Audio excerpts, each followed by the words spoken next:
Thank you for your kind introduction, and I also thank you for the privilege for having me on this very important program. I've been monitoring the sessions that were held yesterday and what has gone on today. It's been a fantastic program so far, and I know that it will continue to be fantastic and will end on a very good note, and the takeaways will also be very useful for all of us gathered here.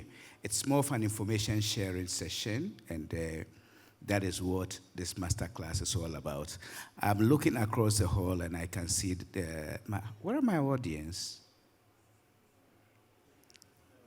I think let's give them 2 minutes for everybody to be seated, then at least if we can fill about half of the spaces, that would be good to go. How many of you here are scared of governance? Startup, fintechs, how many? Let's see by hand. Let's be honest with ourselves. Let's see by hand. Maybe I can extrapolate and I can say that about 70% of us are afraid of governance. Yeah. Rightfully so. But we'll see why sometimes we get scared about governance. But there's something in all of us, especially fintechs, that I can say for sure that you already know governance, you do it, and you do it very well. Just that it's focused in a certain area of your life that doesn't interact much with human beings. But the interesting thing is that the end product of it impacts society so much. So what this session is about is trying to get you to go within you and see the governance that you already practice, but you are yet to bring it to bear on what the bigger society is asking from you. And that is what we are here to do. So everything will be simple, it will be interactive, and we'll touch base with some of your fears.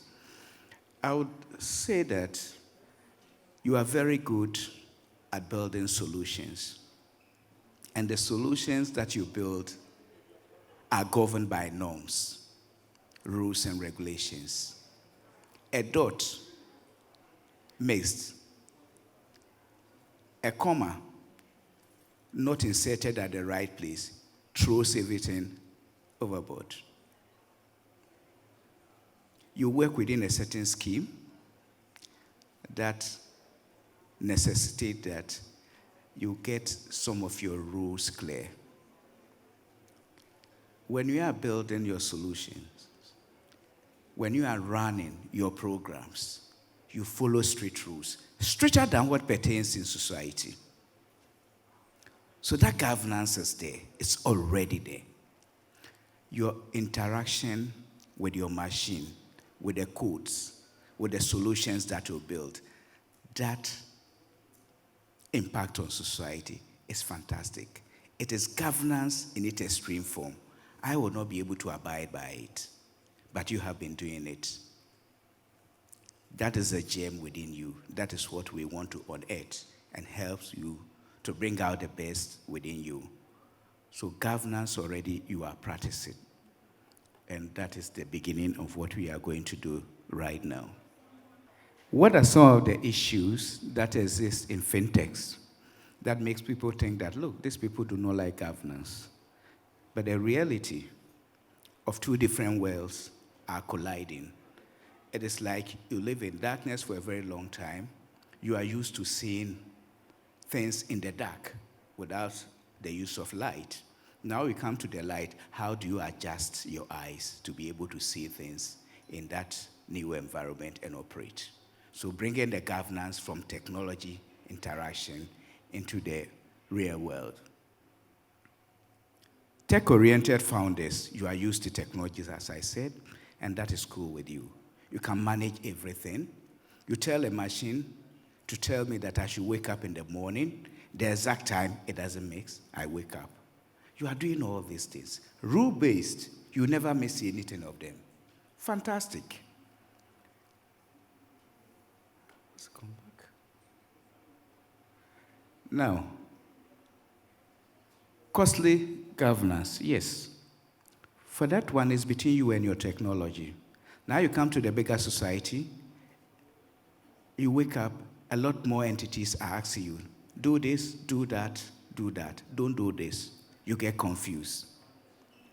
In your previous environment, it is you and the machine. How do you adjust your eyes, your mind, to be able to deal with things out there? Multiple regulators.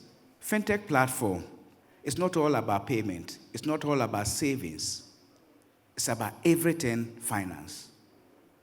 You aggregate everything and present it on the platform. One-stop shop, insurance, pension, different regulators. All of them are making different demands on you. You get confused. We appreciate that. Lack of governance or work experience. You start interacting with your machine, codes, books, and your friends, distressing. You work on your solutions from school. You come out, you have a business idea. You want to go running with it and serve mankind, society. That is your dream. You've not worked before. Now people are talking about governance. How many people have you worked with them before? We understand those limitations, and that is what this is about. Product focused. Yes, it's all about the product. It's all about the solution. But still you think about people, that is why you are innovating. Yet people need more than the product. You need to stretch your imagination beyond the product and let the product be more useful to people. Human-centered design is there, yes, but people need more than that. How do we bridge that gap? Last but not the least, on campus you go and sit at a pub, or maybe you go for hiking, your friends, you tell them the next big thing that you are doing, they're excited. Okay, I'm in, Guy, I'm in, Jack, I'm in. It's cool, you can count on me. Now they throw the money on you. No advice, nothing. You're working with it. That's not the end of the story. There's more to it. Is that not the case? You spend countless hours. Your companion is a coffee. In the night, you keep vigil, dreaming on, and helping yourself to let your dream materialize. You make all this sacrifice. How do you make money out of the sacrifice that you have made? It's all about you. It's all about your good. It's not about the government. It's not about the central bank, but it is about you.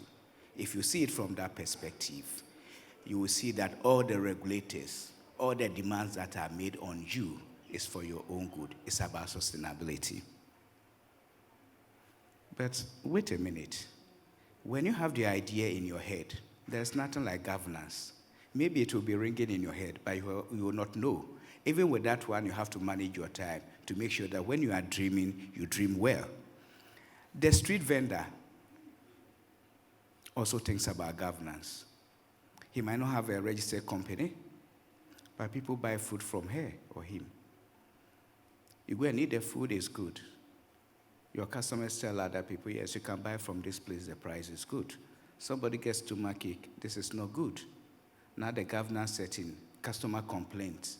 It may not come directly to you for you to remedy the situation, but they are telling her this. The next time you see the traffic to your stall is reduced significantly, you are getting out of business. Sustainability challenge is staring at you. If you are not fortunate, the person goes to the hospital. I ate food from this place. Go to the police station so that you prevent the woman from selling food that is not wholesome. You are out of business. And maybe some fines. You face the court. So governance is everywhere. You cannot run away from it. Unless you are not a human being who is prepared to do something for society. Governance is everywhere. Oh, this thing keeps on going back.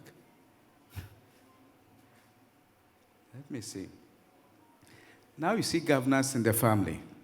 Your father, your mother, your siblings. If you have kids, you have a wife, or if you're a lady, you have a husband, or maybe you live in alone, you have your colleagues come around. Any type of arrangement that is in place to achieve a particular objective brings people together. There's a certain level of transparency that is required of you. If you have good governance and a family, leads to stable family and disciplined kids. Who doesn't want a disciplined kids? In school, promote disciplined school kids, get better grades, and they excel. If you're a headmaster, a headmistress of the school, you are proud of your school. Oh, everybody is doing well, but because you are doing things right. Because you are doing things right. You have to satisfy parents, you have to satisfy the kids, you have to satisfy the school regulators, you have to satisfy the teachers. Multiple stakeholders, multitasking from day one. When you multitask, you are talking on the phone, you are working on your codes. It's the same thing. You are dealing with multiple needs at the same time. The community and the national level. Yesterday, there was a demonstration, say, Occupy Bank of Ghana. It's all within the governance framework of this country. Each one of us, we vote, we have a voice. We complain, we whine, we expect a lot. At the larger society level. At our individual levels, much is also expected of us. Whether you are an employer, you are an employee, or a fintech owner, people have expectations of you, as you also have expectations of us. Within the broader governance scheme in the financial service industry, Bank of Ghana keep its ears on the ground like any other regulator in any jurisdiction, and you hear stories, oh, Bank of Ghana is something. Oh no, Bank of Ghana is not something. Bank of Ghana is good, they have open door policy. Oh, have you spoken to those people? They are quite intimidating. This is all about governance. You want to dialogue with us. You want us to listen to you, your complaints, your concerns, and address them, because we have shared responsibility. Why don't you also open yourself up to the people that you try to impact on in society? That is what it is. There are different levels of governance. So when it comes to your level, play your part, and society will move together cohesively. That is what it is. But for you, you have a lot to lose if you run away from governance. In fact, you can't. It has to be part of you. And that is the reality.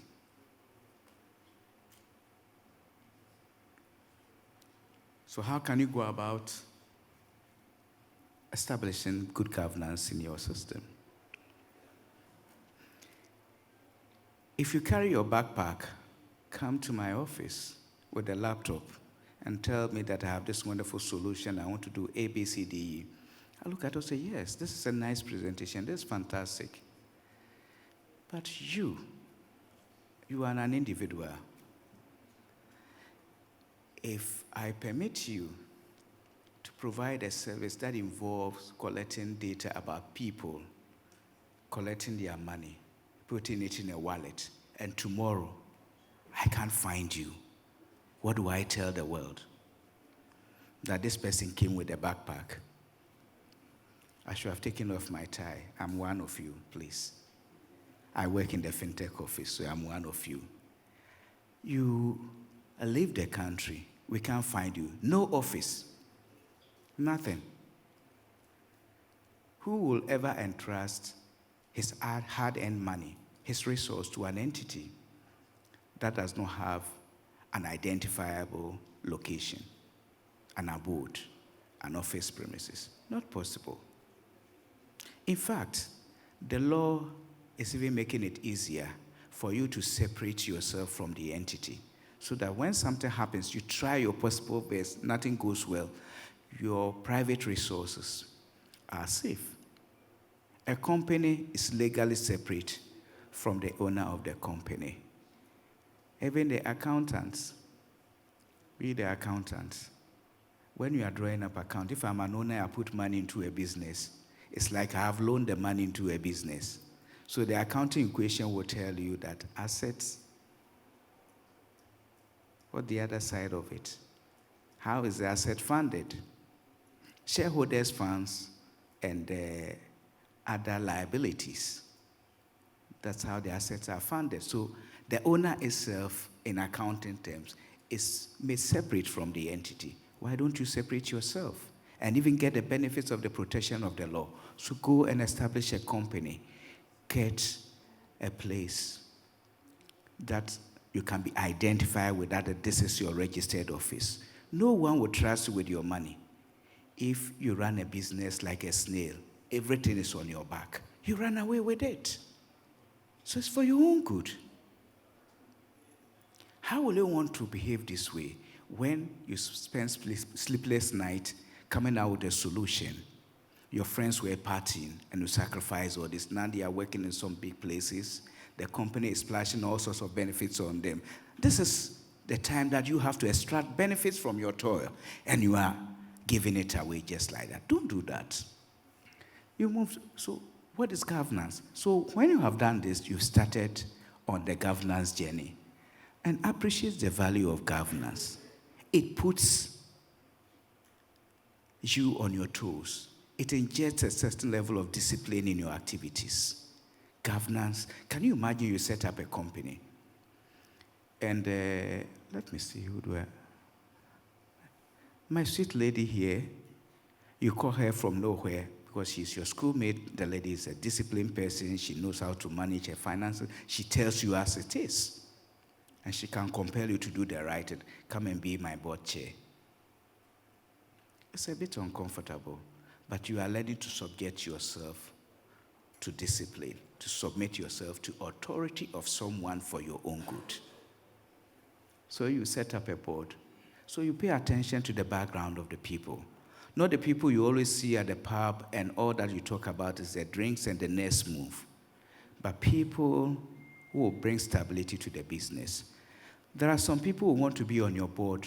They will not take a dime. They want to be associated with your progress. Success story. It means a lot. You go to other jurisdictions, there are people who have made it. They go and take board membership of a museum or a heritage company. The company doesn't generate anything much, but they spend their time raising funds to support that cause. It's a worthy cause. For him and for other people that are going to support you, who are going to support you, you are a worthy cause. Your solution is going to impact society. They are helping you to be the next unicorn. If you want to be a unicorn, you have to have a company. So and you have to have the good people on the board. But at the right time that you have to remunerate them, you do so. Develop strategy to direct and guide your business. A single person, an individual, is an island. You cannot know it all. You may be a tech expert, but you are not a business guy. You might have taken some baby steps to do certain things right, but it will be taxing at a certain point in time.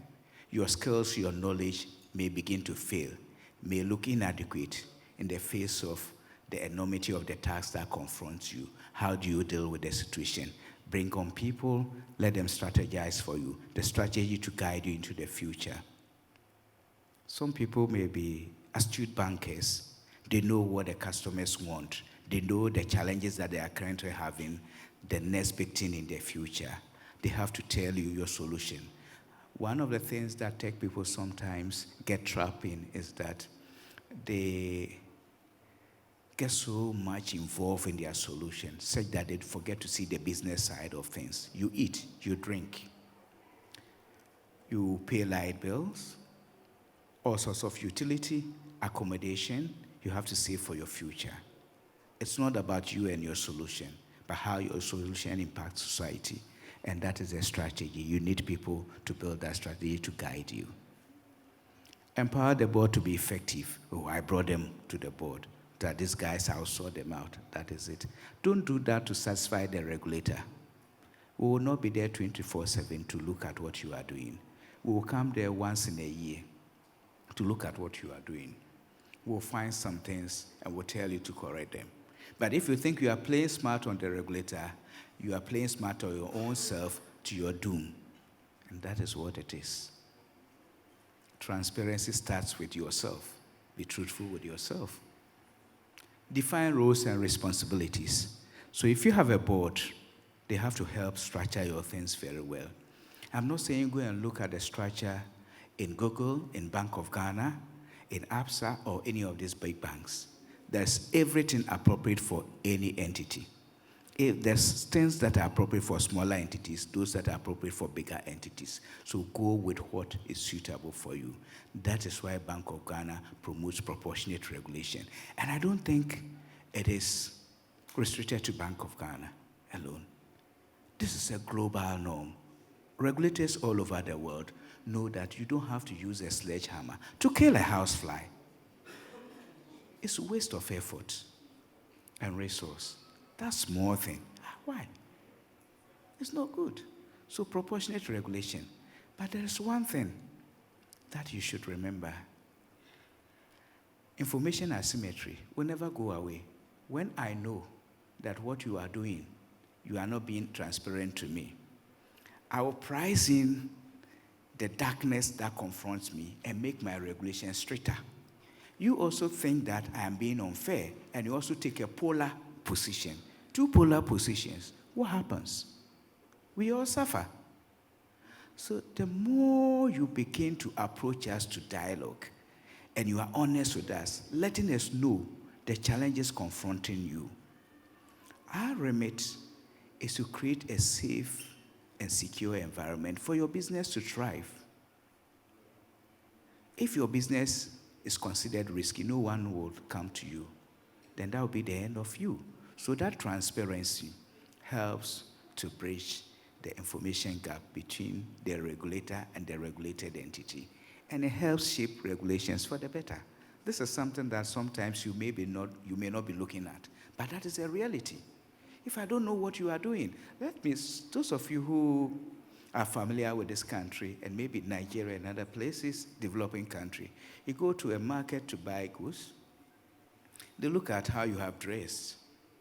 So this guy now, he get plenty money. What do we do? If the thing costs 5 cedis, so this one is 25 cedis. So this one, I can't do anything, but because of you, you are my first customer, you take 20 cedis. You also know that because of the way you look, the way you dress, they may be out there to cheat you. So you say, oh, maybe 5 cedis. How do you come to? So no one trusts each other. So we need to work and create an environment of trust that will help devise regulations, rules that will target the real things on the ground. Make the board functional and take risk management seriously. The risk management is not about your customers. Even cybersecurity is the most expensive venture in the financial service industry. Technology is driving everything. But at the flip side of the sweet things you are getting from technology is the risk. And it continues evolving. If you take your eyes off that area, you'll burn your fingers. How much are you prepared to spend to secure your ecosystem? How much are you prepared to spend to rejuvenate your infrastructure? Under investment, when your infrastructure is old, not fit for purpose, you are not renewing your license, cutting corners, want to follow the Jones, spending money on big cars, you are dreaming of yours, yet you have not arrived. How can you do that? So when someone presents you a business deal that flout all the rules of AML CFT, this one, the return is about 1,000,000%. I'll go for it. If I finish this one, I am done. But that is where your downfall begins. Establish a system of accountability and regular evaluation. You invest, you are making effort. Sit back and assess what you are doing. From where we sit, my colleagues are here. We see a lot of this happening. There were some of the entities that had invested in a whole lot of things. They had everything to be successful, yet they were taking the wrong boxes all the time. You give advice, we've heard, but nothing changes until the regulator compels them to do certain things. Within 6 months, strong turnaround. You need to sit down and evaluate the things. If you have a strong board that want to be blunt with you, they will tell you some of these things. Get good board, not those that when you give their free hand to them, they will mess up things. And when it comes to your board, I also want to bring one thing to your attention. I know you already are afraid of that, but sometimes you direct your fear to the wrong entity. Bank of Ghana and all other regulators are used to keeping confidential information. My first test of my ability to keep confidential information happened at the time that I was in a meeting, a decision was taken that the bank was going to be closed down. That was around in the 2000s, so many years back. I was a young boy, still at the meeting. The next day, I was going to work, I was riding with someone, and the announcement came that the entity has been closed down. The person is a colleague at work. There were about 3 of them, and we all go out for lunch, we discuss things. I say, were you aware of this? I said, yes, well, of course I was aware. How can you keep all these things in your head? I said, look, that is part of my training. I'm used to it. The moment I leave the meeting, I don't remember anything. If I'm going to the pub, that is a pub talk. If I'm going to swim, that is a swim talk. Whatever happens in Bangkok stays in Bangkok. But if you get a board member who is always looking for the next innovation coming from your hood to give it to another person, you are in deep shit. Excuse me for my language, but just to let you feel the impact. And that is a reality. For us, the regulator, we won't divulge a little secret to anybody. Everything stays there. In fact, it is part of our conditions of employment. So never be afraid of anything. There have been instances people come to us, can you please sign an NDA so that whatever you see, then we start laughing. We've been in this business for long, the banks. Somebody likes to make a joke. You see, this thing that you have told me, don't think I'm going to keep it. I'm not a bank. If I'm a bank, then I'll keep it safe. I'm going to tell the others. So that is a joke, but it's real. Central banks, we don't talk just like that. We keep your secret. So trust us, but be careful with those people we put on the board. Make sure you pick the right people who may not be envious of you. So you need to evaluate your persons and all those people that you bring on board to make sure that they are the right people who have something to offer, not people who are there to fleece you. Principles of governance. Accountability to yourself first. If I say someone first, you say, oh, why should I be accountable? But yourself. Your investment. Be honest with yourself. The time you put into your business, the funds you have put into your business, are you getting the right return on investment? So keep the right records. Get someone to keep your books for you. Pay yourself like an employee. Don't do drawings. Every now and then, end of the business, drawings. Then you account out with drawings. Pay yourself. Keep good records. Know where the waste is going and cut it. It's not because of tax,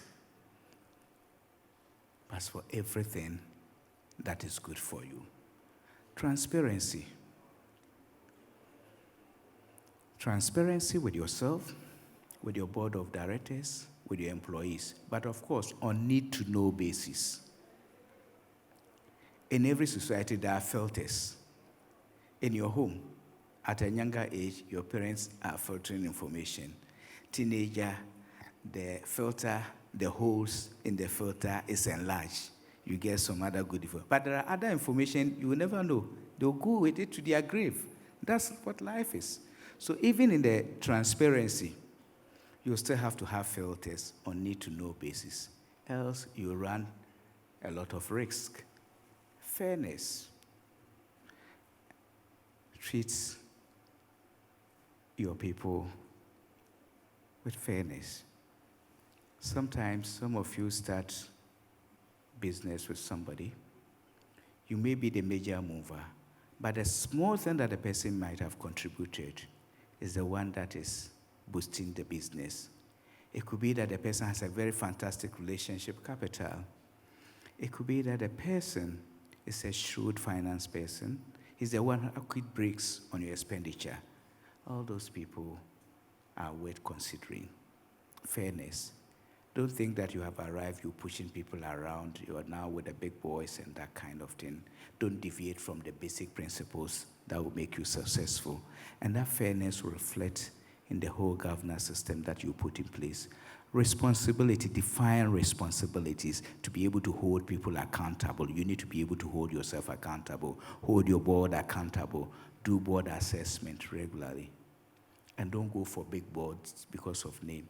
Some board members will even give you advice in the night. They may travel out of jurisdiction, different time zones. They will see something, they will take the phone and call you. Oh, I hope you are not asleep. Yeah, I think there's something that I have just seen. It's fantastic. If I don't talk about it, maybe I'll forget it when day breaks. So let's talk about it. I've seen this solution being developed here.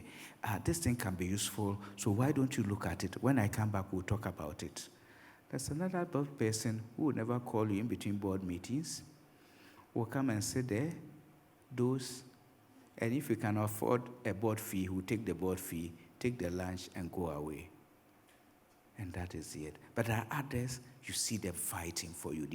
Every board member has something to bring. And that is what makes the person a contributor to the organization. Don't just put people on the board.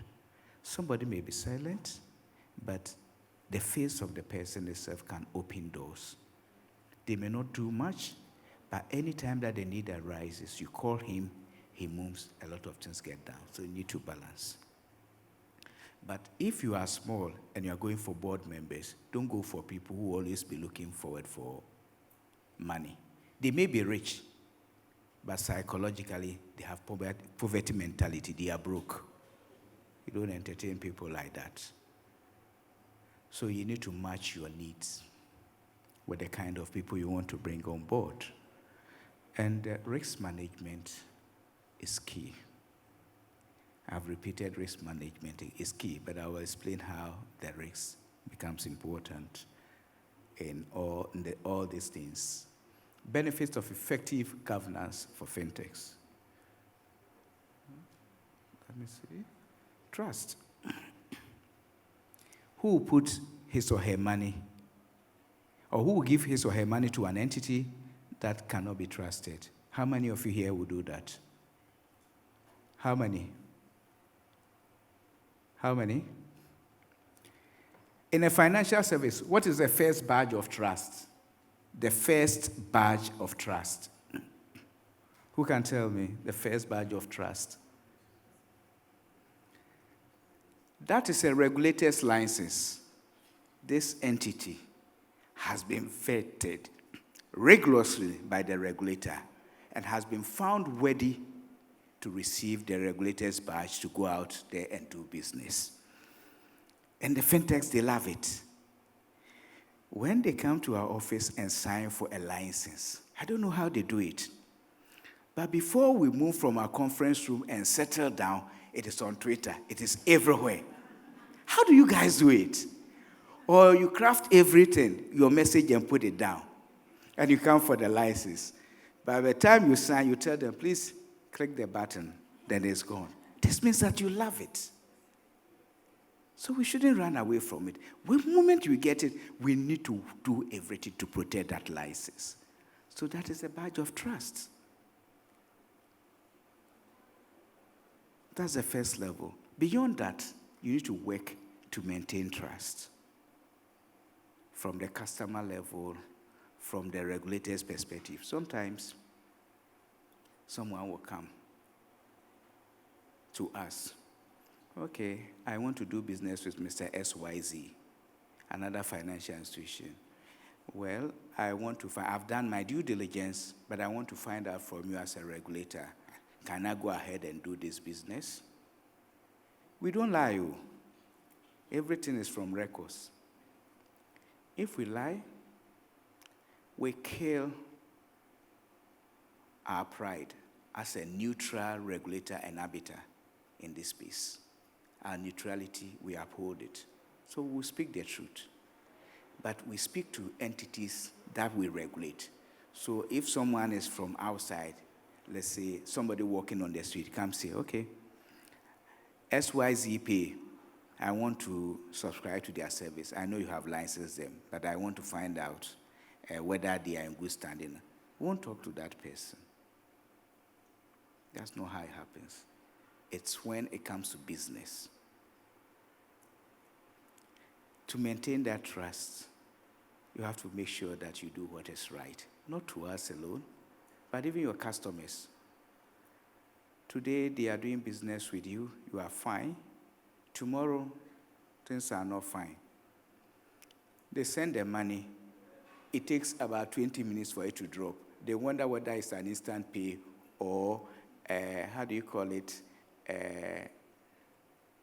When you want to clear a check, there is a, have you forgotten the term for that? I think it's like when you want to clear a check, same day. So it means that you want to go for a shorter clearing cycle. You can, even if it is 1 hour, it takes 1 hour for electronic payments to drop, then the person might as well go for a check. Because you can send it to the bank and they will clear it at a fee. You take Okada from City House to High Street. How many seconds? How many minutes? About 10 minutes. The banker will look at it. Okay, this one, he doesn't want to go through the interbank system. He wants to clear. They will call the counterpart bank. Oh, we have your check here. This is what they say. What can we do? Oh, yes, the account is in funds. Within 30 minutes, the instrument has cleared. So why would they go for your instant service if I click the button and it takes 1 hour for the money to drop? You are destroying trust and confidence. You see? Sustainability. When you do that, you're able to sustain your business and you attract investors. Everybody wants to be a unicorn. How do you get there? You can't use your own money to do that too. If you look at a big company balance sheet, they always have loans. They always have items that they have bought on credit. They are managing their finances. So you cannot be a unicorn without having outside funds in your business. But how do they come? If they bring the money, they'll be sitting somewhere and they don't know what you are doing. They won't bring the money. They want an entity that is transparent. You have to preserve and grow your value. You have put value into the company no matter how small. It is a sacrifice you have made. How do you preserve it? You need to have a good governance system in place. Attract customers. Let people see that you are a good business. If you happen to list on the stock exchange, people will bid for the value of your company and the value of your shares will go up. And from that time onwards, you can go and buy your yacht and start sailing all over the world. But you need to have good governance. Good corporate citizenship.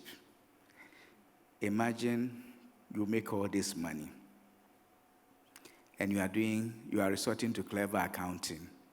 You are not paying your taxes. The tax authorities visit your premises and they uncover underpaid taxes amounting to millions of US dollars. You get public attention for the wrong reasons. Some companies will take risk. They don't want to do business with a company that is not a good corporate citizen. You are killing yourself. So governance is everything. When government wants to support companies in their jurisdiction, they will look for companies that are good citizens. When they are giving scholarship, they are giving awards to people in secondary schools and universities. They give to people who have exhibited good character. Sometimes, when you are not there, you will not appreciate how government value companies. You are the ambassador. Sometimes you travel to a country to have a program there. Then someone, oh, you're from Ghana? I say, yes. Oh, yeah, this fintech, how's it? Oh, yeah, it's one of, oh, yes, they are also here. They have come to establish, they are employing people. You guys are doing well. You go to another country, and you are so proud of the companies coming from your country. Why will I want to kill you with governance burden, except what is appropriate to make you a hero? So governments are proud of companies from their jurisdiction. I know some reps are here. They are representing big companies, and they know how much their governments have fought for them.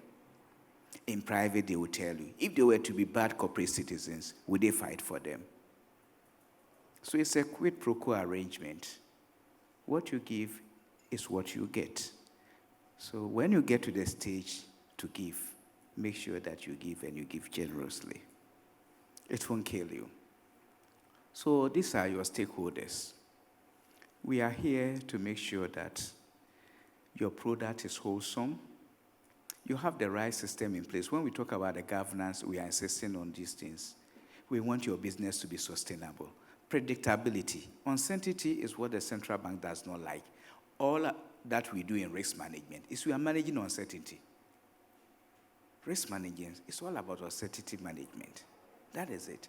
So we want you to be there. So that's why the regulator is interested in you. Tell you that be kind to your customers. They are your good ambassadors. No matter the number of adverts that you do, if customers do not trust you. Do you know the social network? Not the social media, social network, the network of individuals, their relations. They ask a lot of information from people, their network, social network. They take valuable advice from them, not the advert you put out there. The advert is just the icing on the cake. So treat your customers well. The regulator will want to find out. AML CFT. It's not about the industry. It's not about the car. It's also about you. It's also about you. If you don't do the right due diligence on the people that you onboard, you may be onboarding criminals. You don't know the harm that they will do to your business. Maybe they seek your foot in your business to destroy your business. People may be finding easier means of laundering money. And you could be a target for money laundering when they bring juicy funds to invest in your business. Globally, countries, governments, regulators have committed to a strong AML-CFT regime. It destroys countries. A country like Kenya bought a brand of AML-CFT risks when the piracy was at its peak in certain parts of the Eastern Africa. The proceeds were being used to buy properties in Kenya. A property that have to sell for, let's say, $1. Someone will come to Kenya knowing very well that he has to find a way of putting that money. He's prepared to pay $3. You are priced out of the market. You can no longer buy the property that you so much desire. You go to your employer for a pay rise. The business is not generating enough money for that pay rise. In fact, it cannot be justified. You are destroying the economy. And that is the economy that your business is operating. At the end of the day, the law enforcement agency will catch up with you and the noose will be tied around your neck. You will suffocate and die. That is the reality. Government, taxes, just do your little bit. Fintechs, you have a lot of advantage. The UK has a fund supporting fintechs.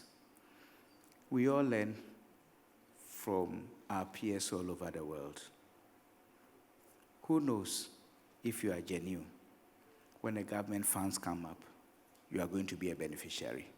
But if you are always flying under the radar, nothing picks you that you exist. You will not be recognized when the goodies are to be shared. There's nothing bad with paying taxes. We recognize that at the nascent stage, it is difficult. No one will put any burden on you. Even big corporate entities, some of them can make losses over a certain period. They accumulate their losses. When they start making profit, they are setting their losses against the profit, and they are not paying tax because they are using the right people. I'm not saying go for KPMG, go for Deloitte. I'm not destroying the business for them. When you are big, you definitely need some of the big firms. But there are smaller entities that do a good job. There are some accountants that some of you go and bring. Sometimes we feel like rewriting your accounts for you, but we can't do it. Conflict of interest. It doesn't look like a work done by an accountant. It's not we that you are deceiving. You are not getting the true picture of your business. How do you assess yourself? That's the problem. Sometimes shortcuts are dangerous. That's the term that we use in Ghana here. So take some of this in serious. Consumer user groups. Now you have Twitter, you have WhatsApp, you have social media, different forms of social media, Instagram, Facebook, whatever. You can gauge public sentiments about your business. Now you have investors, you have shareholders. The investors and shareholders are different. I may be a shareholder, not active in the business. You need to meet my needs. I'm an ambassador. If I cash out of the business on a wrong note for wrong reasons, because I'm not satisfied with what you are doing, it prevents others from coming in. Investors, they may not necessarily be shareholders, but will meet your needs at a particular point of need, bringing the money that you so need to make the next leap. And it's very important. So take all these people seriously.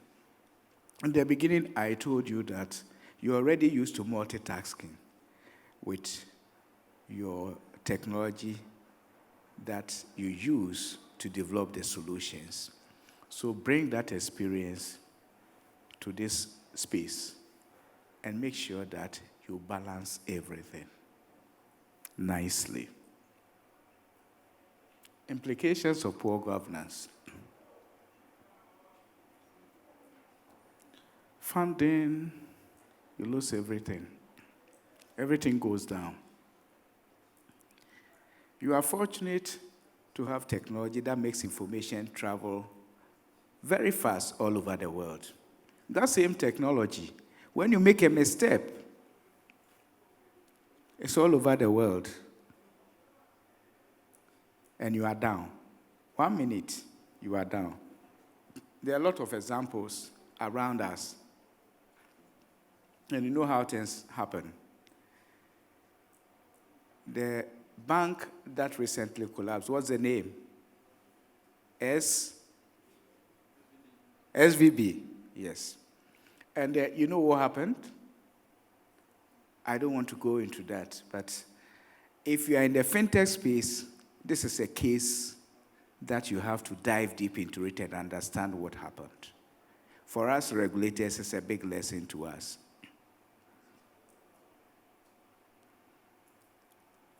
And no regulator will want something of a wirecard to happen in this jurisdiction. So we are mindful of all these examples. In fact, any financial debacle becomes a source of learning for us, and we continue to learn from that and enhance our systems. Cyber and information security breaches. It's not only about technology. You have all the solutions there. But if you don't have the right governance, someone has to apply the patches. How do you ensure that the patches are applied? Someone will have to make sure that regular reports are provided to you sitting at the top concerning what is happening, scanning your internal environment. Even when some of your employee has become an insider trade, how will you know? If you don't have a proper governance framework in place that also has cyber risk governance in scope, how do you get that done? Data privacy challenges and inability to identify risk. You have all these things to manage without good governance. Where lies the liability? It's all around us. If I come to you for service, you collect information about me. Tomorrow, I see my personal details on the World Wide Web. I didn't give to the society, I gave it to you. I am going to the law courts to go and sue you. You are in trouble. I will no longer do business with you. Your customers are running away. Data Protection Authority is on your neck. The regulator is withdrawing its license. What will become of you? I am not scaring you, but these are petty things that you can do with no sweat. Why do you ignore them? Go to sleep and blow your investment. You burn it to ashes by your own actions. Regulatory breaches and risks of losing license is clear. At the end of the day, you undermine consumer confidence because money is everything, and no one will want to toil for money and just let it vanish into thin air just like that. Thank you.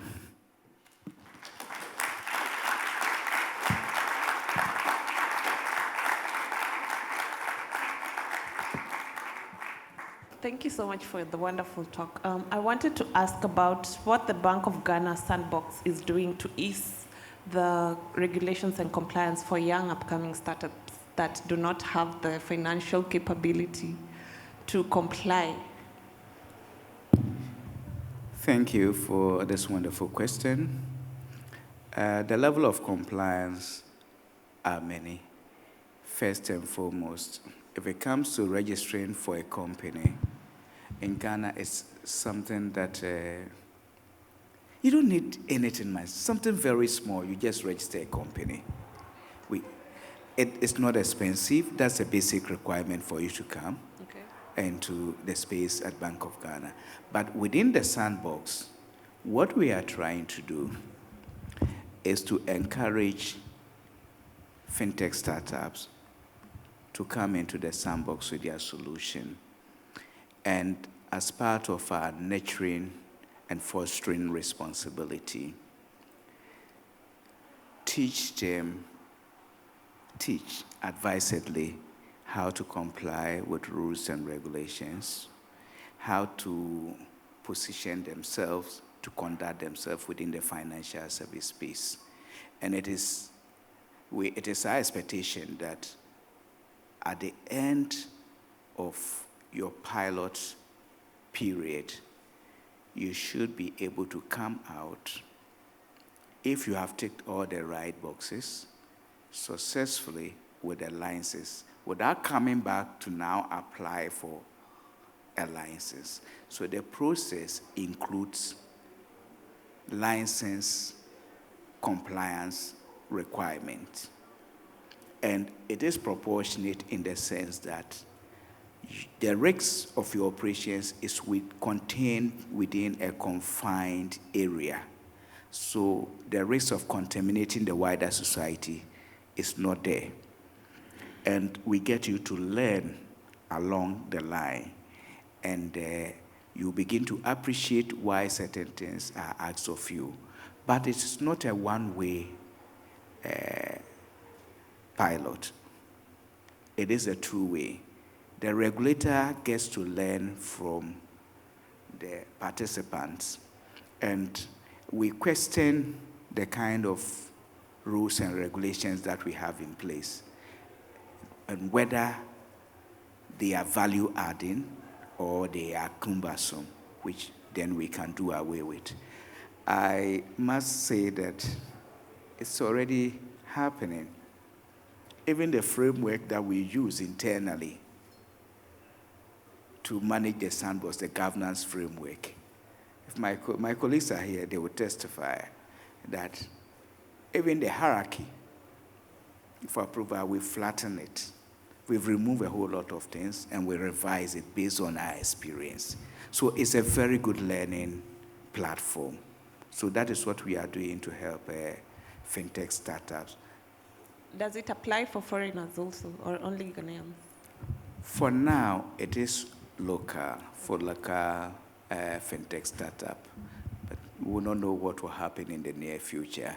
This is a learning platform, and we believe that after the first cohort is done, and we've done maybe a second cohort, we will have a better opportunity to do a lot more revisions to meet the needs of the market, especially in a globalized world. Maybe we'll begin to look beyond that. But of course, there is a bigger work to be done, maybe at the ECOWAS and the AU level, and that has to do with passporting. Maybe assuming you find it suitable to test in our sandbox, and let's say you are coming from Kenya, is it possible for the Kenyan government to provide an endorsement that is honest to enable you participate, and also get some of our entities also participate over there? That kind of basic minimum standards, transparency, disclosure, which could be enforced among regulators, could also be key, especially when the requirements are largely at par, so that you do not use the sandbox as an opportunity for arbitrage, which we also want to safeguard. Yeah. Yes? Yeah, good afternoon, sir. I would like to know, do Bank of Ghana has a monitoring system to identify companies that are not compliant? If yes, could you please give us a use case? How does it work? There are two types of non-compliance. One is the non-compliance of an entity that is known to us, that we have license and is operating. Then we do off-site examination as well as on-site examination to ascertain if you are complying with the requirements of your license type. Based on these two types of oversight and supervision, we are able to identify things that you may not be doing right. The second thing is about an entity that does not have a regulatory approval and is providing the service illegally. That's one too, because the service are provided online. We have certain tools. It's not everything that we want to talk about here. Tools which we use to prowl through the internet. We have certain keywords and other things on certain systems. So we're able to flag quite a number of them. It is through some of these things that we're able to get to know that a number of non-approved apps, lending apps, have been hosted on the Google Play store. Thank God they are all out of the Google Play Store, because we know how to press the right buttons and how to establish the right collaborations to get the right things done. Yes, you're right, and yeah. So there's a lot of startup providing loans, and yeah, but you also know that those startups is a lot, and then they are making a lot of ads. So probably you have seen it that, but let's imagine that we have like 20 company right out there in Ghana. 20 what? 20 company. Okay. 20 company out there in Ghana. Right, let's say they are providing remittance, right? They have entity, they are providing remittance, but they are not licensed of Bank of Ghana. So how are you going to identify them? How Bank of Ghana identify those companies? They are not like doing ads. They are just doing things like slowly, no problem. So how you guys come and say that, okay, this company do remittance, this guy licensed or not? Yeah. There are so many ways of going about it, but the question that you have asked is about an entity that does not want to be visible. I don't want to talk about who their partners are and what have you, what not. Do you play golf? Do you play tennis? No. You go to the pub? No. In Ghana, do you go to funerals? If you are in Ghana, so these are social gatherings. You easily pick information from all these places. Someone just called you, oh, I paid my child's school fees, and a certain company's name has popped up as a processor. Do you perchance know of this company? Then people send it to you via WhatsApp. You go to a funeral. It's, oh, there's a new, you guys are doing well. The Finetch, there's a new company that is facilitating remittance. This is the name of the company. I've been doing this. I can even send money to these places without, I was onboarded easily. I didn't even use any ID. Oh, let me look at this company. It's easy. I'm telling you, it's easy. So if you're a regulator, don't stick to the rules of the book alone. Because the fraudsters don't go by the rules of the book. They don't go by the rules of the book. Else everything will be transparent. You visit the dark web, you see how passports are being sold there. We also go there. So we know what is happening. The US, the Secret Service, they all go to all those places. It's like those days that in most jurisdictions, at the time that marijuana smoking was a criminal act, you have the law enforcement agencies who are there doing the thing with you. When it comes to time for them to go arrest them, they know where to go. So sometimes we subscribe to some of these things. We go to social media platforms, we get some of the information from WhatsApp, your WhatsApp groups, you go to Facebook, and we register, we transact. So when we get you, we show you all the evidence. That is the truth. But also, we are not against digitalization. We are not against all the interventions that you bring to the space. But when it comes to money, it's important that some regulations should be in place and people should be accountable to their patrons. That's very important. We have people who have immigrated outside the country. They are working hard to send money home to support their relations.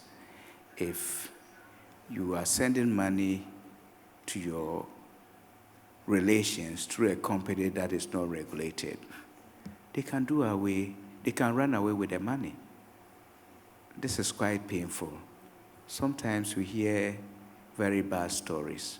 The time that we had our challenges with our microfinance companies, sometimes it was very sad. You go home and you are thinking about what a customer has gone through.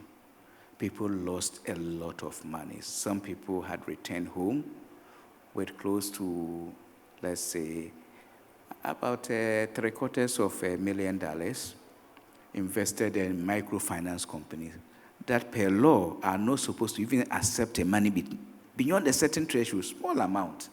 But out of greed, they took all this money and everything vanished. Some people died under miserable conditions because of this. And we cannot afford to see a repeat of some of these things. We'll enable digitalization of the financial service industry. We'll welcome all sorts of interventions that make life easier for people. But at least we want responsible innovations, responsible service delivery, and we want sustainability. Thank you.